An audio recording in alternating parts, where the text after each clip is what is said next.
Everybody, tonight we have a modular arithmetic statement that involves a square root.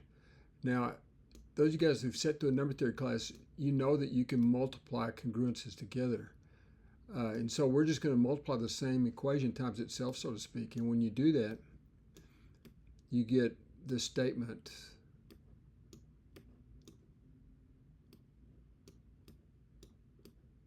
Okay, and again, we just took this equation. Equals can be multiplied against equals, so you multiply this equation by itself. Now, you would call this squaring both sides, I guess, in an algebra course, but if x is a solution to this congruence, then it will also be a solution to this congruence.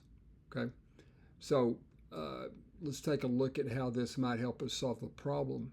Now, the way I'm doing it is more or less brute force. Because there's really, you could use, I guess, something called quadratic reciprocity or something, but I'm just going through and hoping I can run into a solution without having to go through all of these possibilities. The way I'm doing it is no more sophisticated than just checking all possible remainders. When you divide by 32, these are the possible remainders, okay? Now, you can check 0, 1, and 2 yourselves that those don't work. But look at what we got right here. We have 4 squared is equal to 16, and that's congruent to 16. All right, and so notice we don't have that connection of x and x plus 10 here. We have x and x plus 12. If you take a look here, this would be x. If this is 4, then that would make this 14, right? And we have a 16 here. Now, in a similar fashion, 5 squared congruent to 25. Again, you don't have this connection of just being 10 higher. And the same right here for 6 squared. Okay, it's easy to check that just it's not in this form, right? If you look at 6 squared is congruent to 4. All right, now we get lucky with 7. Notice that 7 squared, 7 plus 7, 7 plus 10 is the 17 you see right here, which is exactly in this form. So you see, we found a solution. So far, we know that x equals 7 is a solution. And again, it's simply because it's in this equivalent form. Now, I know a lot of you are saying you have to go back and check your answers. I'm not sure if you really do right here or not. I think these two statements are just equivalent to each other. This one couldn't be true if this one wasn't true, and this one being true makes this one true. Okay? And you can just say square both sides, but really I think it's slightly different in modular arithmetic. Maybe it's the same, maybe it's not. But I'm just thinking of the rule that says if you have A congruent to B, C congruent to D, then AC is congruent to BD. Okay, so that's what I used right here. All right, so we have one solution so far. Now, you can check these others. They do not meet the requirements. Okay, you look at 8 and 0, that's not separated by 10. 9 and 17 is separated by 8, okay? 10 and 4 is separated by -6.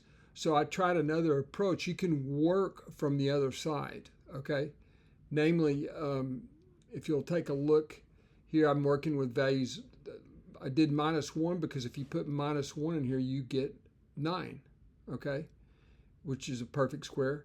And then, but that doesn't work. You see the distance we have here? The distance from -1 to 33 is what, 34 or something? But we get lucky right here. Notice that -6 to 4 is in the form x plus 10, right? Okay. In other words, -6 plus 4.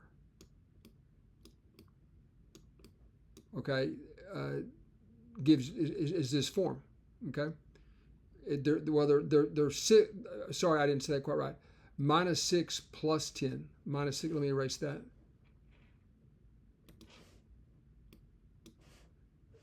This will be -6 plus 10, sorry.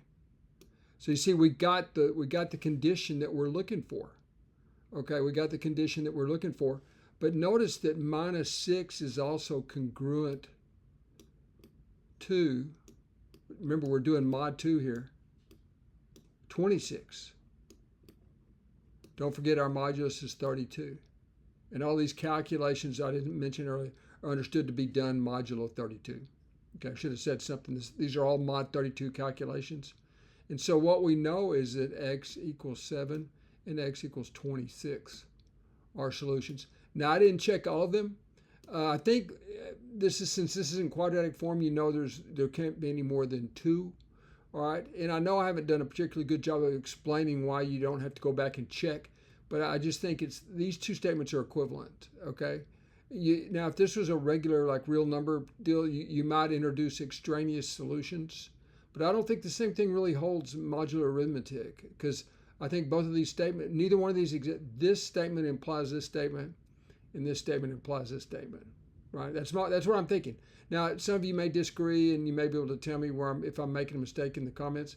But also, you could consider this as x squared minus x minus 10 is congruent to 0, and look at it as quadratic. Okay. So there may be an approach there, but this doesn't work out nicely in terms. Well, it might. You might just be able to hand this off to the quadratic formula and make it easy. All right. But in any event, I just did it kind of in a brute force sort of way, and my way would fail if the numbers weren't close in, like 7. 26 wasn't close, but working backwards in the negative direction, we got a solution, and then you can just use this truth right here to write down these are the two solutions. These are the two solutions I found in this set. 7 and 26. I think they're the only solutions. I really haven't proven it, but I think it's, since this is a quadratic, the same kind of thing holds in number theory.